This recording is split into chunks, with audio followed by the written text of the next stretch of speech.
going on, Matt? Matt, can you hear me? Matt. We got sound. Yeah, we got sound. I can't hear you. I can hear you. Can you hear me? Hey, Matt. How about that?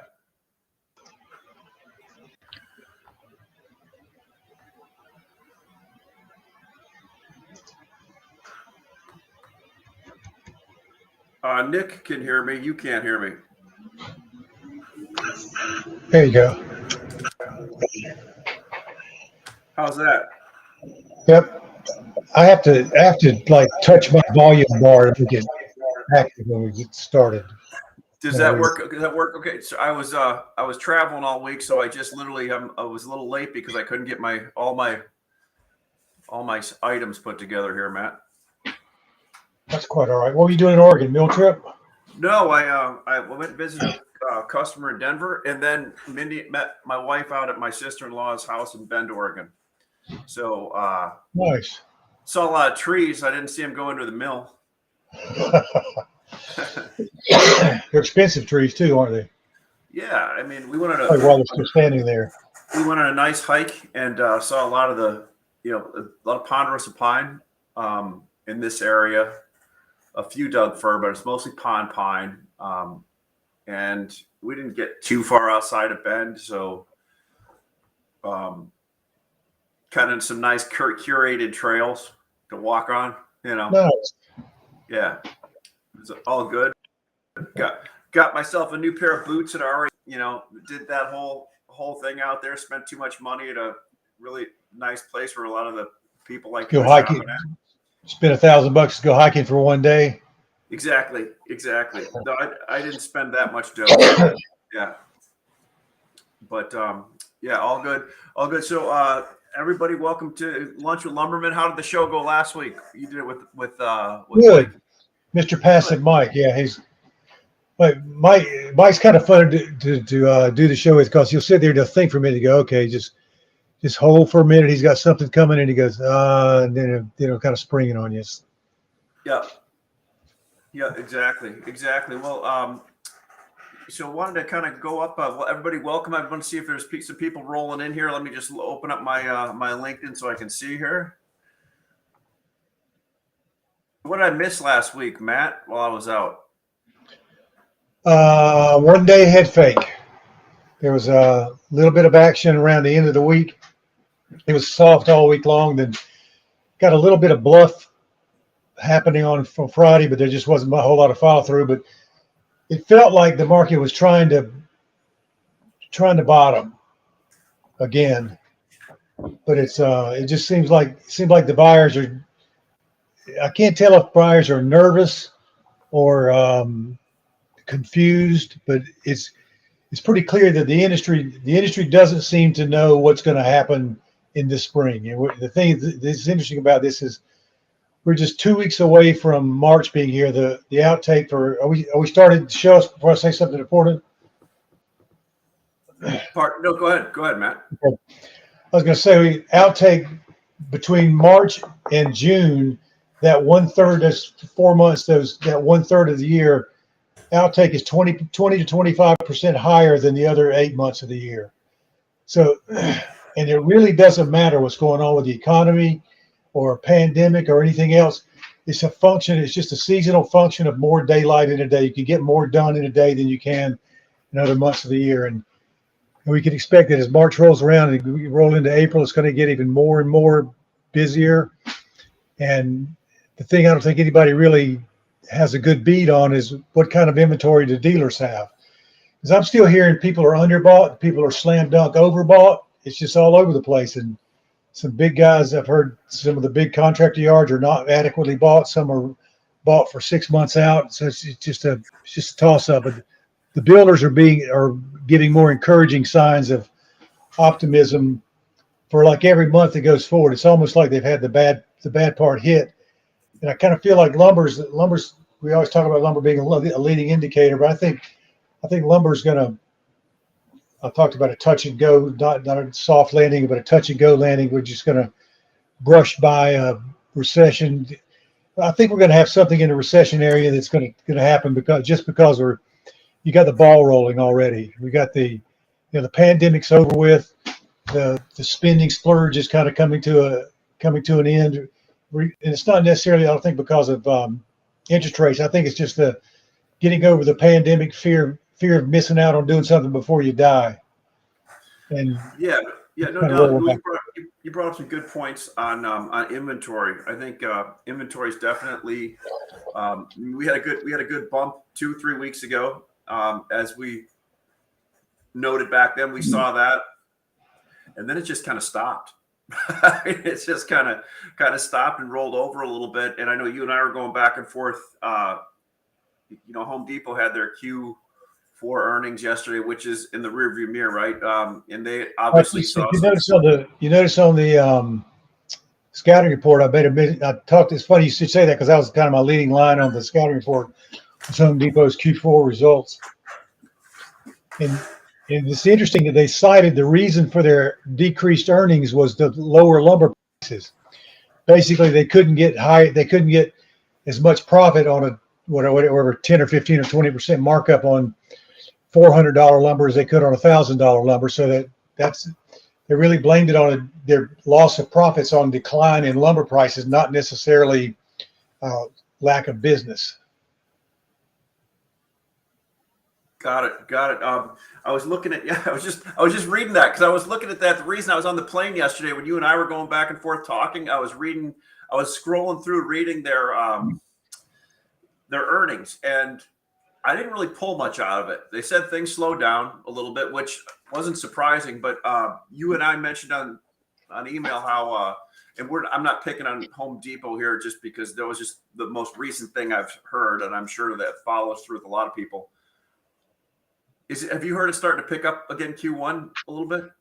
Yeah, all the indications I'm getting is that in January or by the end of February, Home Depot, Lowe's, Menards, all our big home centers were about a month ahead of plan. They were doing much better than they thought they were going to do. So, that Home Depot drop in earnings probably hit everybody in the entire lumber industry. When you think about, all the retail lumber guys that I talked to didn't change their margin structure. They just made more money, made $200 a thousand rather than $20 a thousand or $60 a thousand. So that honey hole's gone. Yeah, no doubt. Excuse me, Matt. I was going to bring up the chart on the bottom of the scouting report, and maybe this will lead in to talk a little bit about where you see that. Talk about the proximity to spring and outtake rising 20% historically in March through June. Is that a little bit reflective in this chart? Yeah, that it does. And what you don't see there is on the back side of that. And like I said before, I'm trying to honor my paying members' request not to reveal too much. But we found an error in our algorithm for the FTP, so they're going to change a little bit. But I think the numbers are just. The date's probably going to be about the same, but we'll have that up next week. But that basically shows what's going to happen, what's likely going to happen through March. And typically January is a flat month, February is an up month, March is a down month, April's an up month, May is a down month. So the long and the short of it is you basically have a pattern that goes just kind of sideways with either a March high or a May high, depending on when we start our accumulation. And this year it started later, and I think people right now are covered through probably through March, but I'm not sure that most people are covered through April. And if they are, they're feeling like they're on the heavy side of being covered, which is really just 8 weeks of inventory here, the 2 weeks before the outtake starts to really jack up. So I think the surprise is going to be demand's going to pick up. And especially repair and remodel is, I think nobody's talking as much about that probably as we should. But I see a lot of houses around the Charlotte area that you see little Tyvek rooms added onto the back of a house, and then I think people are willing to spend $50 or $100 on an upfit rather than spending another $500,000 on a new home and lose that 3% mortgage rate. The difference between a mortgage on a median price home today at 3% versus 6% is about $500. So, and when you got so many layoffs going on, people just don't, and people wanting to work remotely, it's going to be hard pressed to. I think we're going to be. Well, I think we're not hard pressed, but I think we're going to find relief in all these job openings that are. We have so many jobs and lack of people to fill them. With all the firings going on and laying off from the over hyped buying. The hiring was going on during COVID. I think this isn't really an inflation related job market curtailment that the Fed's trying to do. I think it's going to be it's an organic, natural process that happens just because COVID's over, and we're going to see in my opinion, what I wrote about for tomorrow, which you guys will see, the members will see that organically this market was probably going to correct anyway without the Fed stepping in, just because if you think about how we got inflated, it was government subsidized kind of food stamps for everybody for a couple of years with a couple of $1,250 checks, two or three $1,250 checks for everybody. There was just money to spend, and we spent it. And now we don't have it, so we're just not. Naturally, demand's going to subside just because we don't have government subsidized money to spend.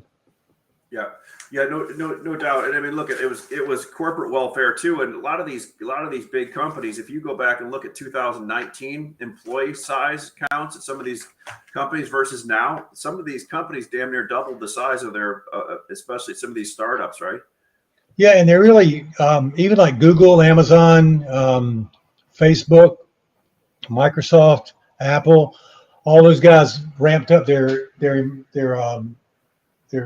employees, their employee base, and they're even with the cutbacks that they're doing now, they're still more than they were prior to the pandemic because business is still good enough. They don't need to cut them all off. But it was just an overreaction. It was just like, I think that was just a panic move that everybody thought we're going to have a supply problem. And when consumers are screaming they can't get enough of everything, then your natural tendency is that we got to ramp up. So you ramp up with people, and you don't really ramp up your production capacity. You just ramp up your ability to service it, and you get over employed. Yeah, I mean, I think the real thing that we're going to have to keep an eye on now going forward is in interest rates. Nobody has any idea what the Fed's going to do. The Fed's job is to tame inflation, right? And they're going to continue to do it. Their other job is to make sure we don't know what the hell they're talking about half the time to keep us rocked back, right? So what I'm seeing right now is, interest rates were up last week again on mortgages, right? Yeah. And to me, it's not as much of where they're at versus how fast they got there, right? Because when we look at 7% or 8% mortgage rates, yes, we were there in the 80s in other things, but the whole difference between now and then, and I saw this with somebody on Twitter, was the rate at which we're moving is a lot faster than when we moved back then, right? So real question is, at 8%, can some people afford the house they're in that they have a 3% rate right now? Probably not. I don't think we got a chance of getting 8%. I really think if you think of the natural inclination of the market was going to decline anyway because COVID was over, and the fear of missing out of vacations and eating out or taking trips or building a deck in the backyard or whatever, that fear factor is gone, and that's what got the market spooked and jumped up in the first place. And you add to that the natural pullback that we were going to see in demand and from the consumer side. Plus, you're choking them down, making them pull back faster than they probably would have anyway. I think the rate of increase of interest rates is going to exacerbate the entire demand side, and it's going to feel like we're just really having a huge drop in demand when part of it's going to be interest rates, part of it's in inflation, part of it's going to be just a natural progression of getting out of COVID. But we're not. I think we're going to end up giving the Fed all the credit. Say, well, look at what they did. They did a great thing, and we got back down, inflation back down. And I think one of my comments I made for tonight is that the Fed's acting like it did in the 80s. We still think that here 50 years later that for some reason we have to be at 2% inflation all the time. And I don't know who made up that rule, but when you can grow faster than 2%, you can have faster than 2% inflation. But I'm not sure that getting back to 2% is going to have to be done. And I think we're going to find that just organically, again, like I keep saying, that we're going to see demand fall off just because of COVID's retirement, and it's going to look like the Fed's going to take credit for it, and they probably won't even notice that it was people curling back anyway. Hey, Kyle, I didn't. Kyle was typing something, and when we were chasing 20% on $1,000 versus 20% on less than $500 lumber does have an impact. Hearing many reports that Jan and Feb shipments from big box distribution centers have outpaced expectations for 2023. Exactly. And I think when I dug into that report a little bit yesterday, again, I hate saying this without reading it and having it in front of me, I think the box's professional stuff was up, right? Where, if you think about it, these big boxes, they're working towards getting the pro contractor sales now too, which they hadn't in a while. They don't just want somebody pulling up in a minivan throwing an armful of 2x4s. They want housing packages. They want all that kind of stuff. So Depot has and these guys have made an effort to now. And you see some of the people are hiring, and some of the positions are opening up to run larger distribution facilities to go to the actual job sites now, not just it's not just pull in and load some stuff in an orange cart down a thing and walk up to the register and check out. They want full job packs going out to the production builders, and they're on their way to doing that. So I think we should see their professional do-it-yourselfers and professional builder side of those on an upward trajectory over the next few years. Otherwise, they're not gaining market share that they want to, and they're pretty good at gaining market share. And Lowe's made a concerted effort I guess it was about 2 years ago, to go after Home Depot's contractor trade.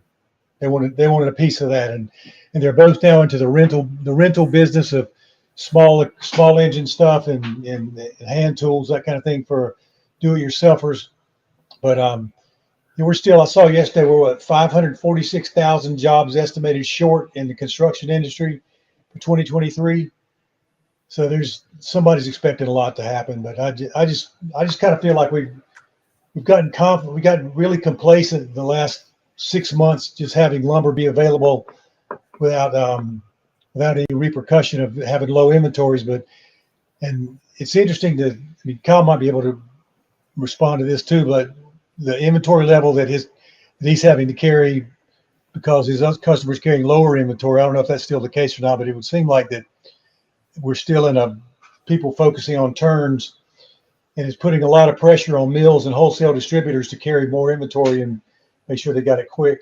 Well, if you're a wholesale distributor that owns your own facilities, it's a lot different from using public reloads. One thing I've noticed at the public reloads over the last year, I'd say over the last 3 months, one, they're upping their charges a lot of times, and they want the stuff to turn. And if you're not turning your inventory in 30 days, it's costing you a heck of a lot more money on that bet, right? And there's not a lot of inside storage at places. So these reload facilities that we took for granted for years and years because it was inexpensive to keep wood on the ground, and you weren't penalized if you were somebody that liked to keep it there for 4 or 5 months. That's changing, right? And it's changing because of property values, because of other commodities competing with lumber. But it's not inexpensive to put wood in the ground anymore at locations. And if you can't move it in 30 days, you're paying $10 1,000 at some places that used to charge $1 or $2 1,000, right? It used to be a small amount. Yeah. At least that's what I'm hearing. It's costing a lot of money to put wood on the ground at this point. So if you're taking a bet, you got to make some good money on it. Yes, it's not quite the no-brainer that it was at half the interest rate, and also it's we're in a spot where the market's not as volatile as it was. You could put wood on the ground at $800 and make money on it at $1,200, but I bet you'd find nobody in the industry today willing to put $800 wood on the ground speculatively, expecting to sell it higher. Yeah, well, definitely, you're not going to keep it there for very long, right? I mean, we're getting back into that market where you gotta move it and turn it over real quickly. So that'll be interesting on the multifamily people that we knew, Matt, that were putting so much wood in the ground that historically didn't over the past, that put it over on the ground over the last 2 years. It'll start costing a lot more money to keep it there unless they have their own facilities. Well, but they probably don't have their own, don't have their own facility. Probably just have reloads. But I don't know. Quite a few people have done that. But also the people that are the suppliers to the multifamily people that have the lumber yards that have bought wood for that, and they just factored that in. It's going to cost them more, but they built it in, so it's already built into the. You got $350, $400 lumber. You can afford to pay $10 a month for a whole year and still be good from a builder's perspective. No doubt, no doubt. So, Matt, just going through your the scouting report, it looks like Southern Pine, the treaters, you said, the component manufacturers have been active the last few weeks. Does that make sense? I know we're starting to see a little bit more. But there's also more lumber showing up on the pine side. There's 2x4s particularly have been pretty tough to get. They're relatively liquid right now, and 6 inch through 10 inches is just readily available. 6 inches really. Remember when you couldn't get 2x6s last year for a little bit, and they were just ridiculously priced, and you couldn't find them anywhere. Now they're everywhere, and you can buy them for $50 under print. And Canadian SPF, your thought there? So obviously there were some announcements 3 or 4 weeks ago. Haven't heard anything else. I'm sure there'll be some more. We did have one this week from Conifex. Oh, right on. What was that one? I missed that when I was traveling. What mill is that? McKinsey? Is that the mill that was? Is that who Conifex had one in McKinsey? Is that who that is? Sounds something like that, yeah.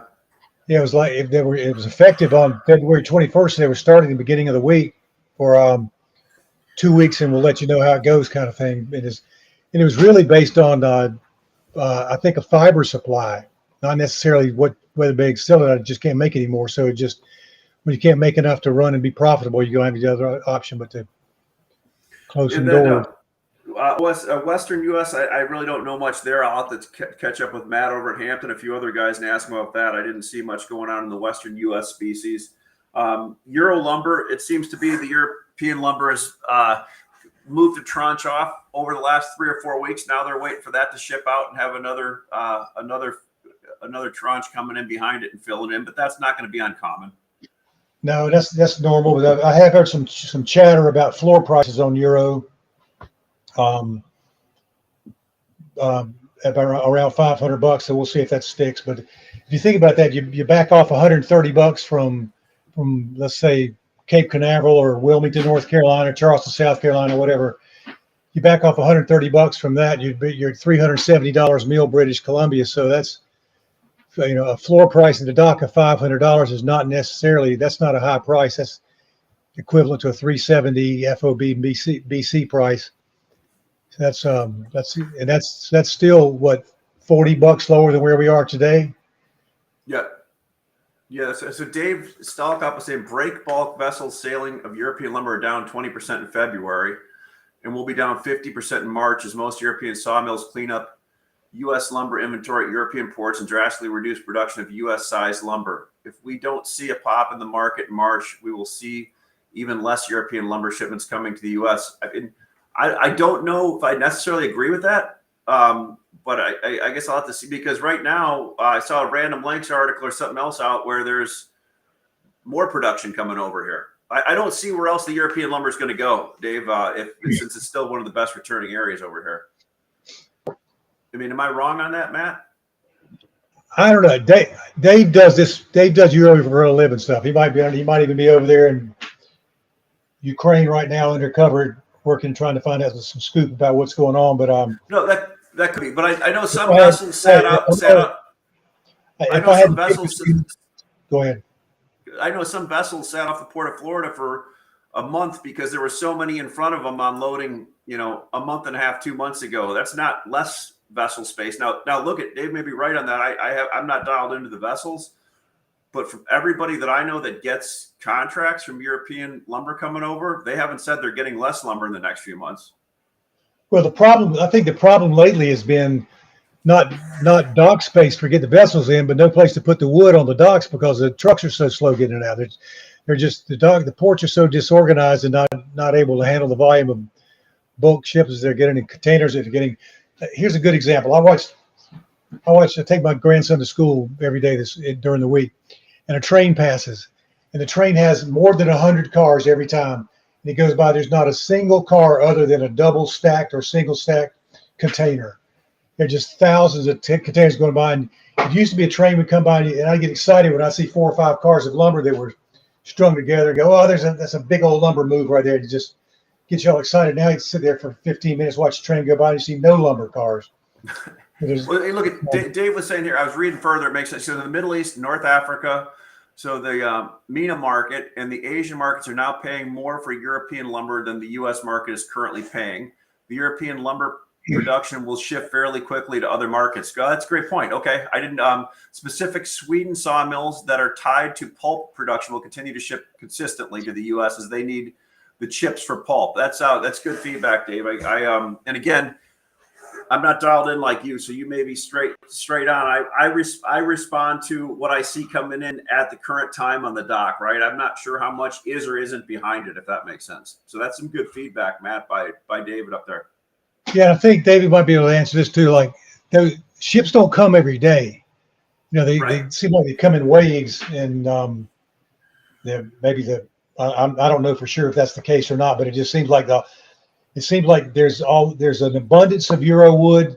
It gets wiped out, and then there's none for a while, for a few weeks. And it's just because I keep hearing reports from the scouts that like 16s are $100 under British Columbia or Western SPF, and then other times you can't get any. So it's like you got to be there when it's there to take advantage of it, or it just kind of gets going. But well, when you think about 16s, Matt, it costs $140 a thousand roughly to go from BC to Florida. So let's say you're trading at $450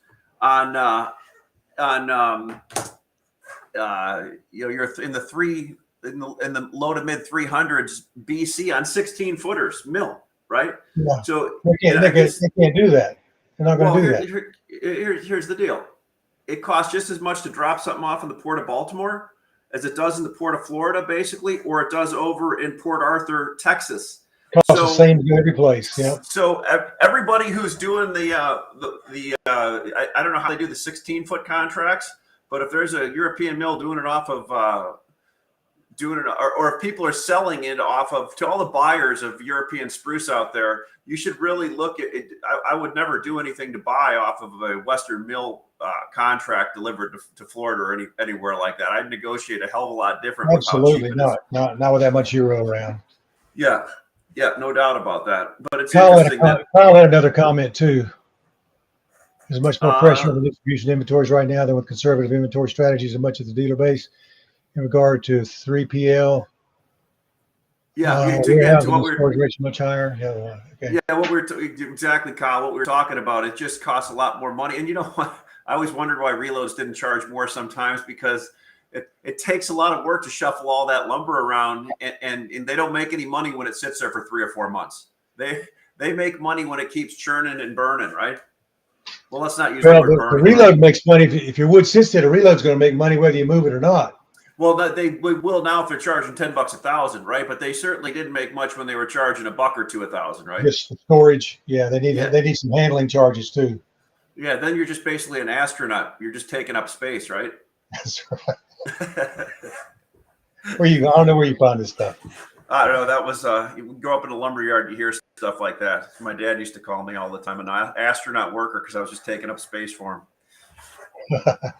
Well, cool, Matt. Well, so what do we have looking forward to? What do you have going over at Layman's Guide the rest of the week and going into next week? Anything? Tomorrow we've got our builder dealer roundtable, monthly roundtable discussion, and previously I had that open to scattering report recipients and regular members, but it's I kind of think the value that we get from it, it's just going to be open to membership only. So we'll talk about the results of what that was, but that's kind of a, if you pay to play, you get to hear some more inside track. So not that I'm trying to keep anything, but I don't know what it's going to say, but my expectation is that the builders are going to be more positive than they were 2 months ago.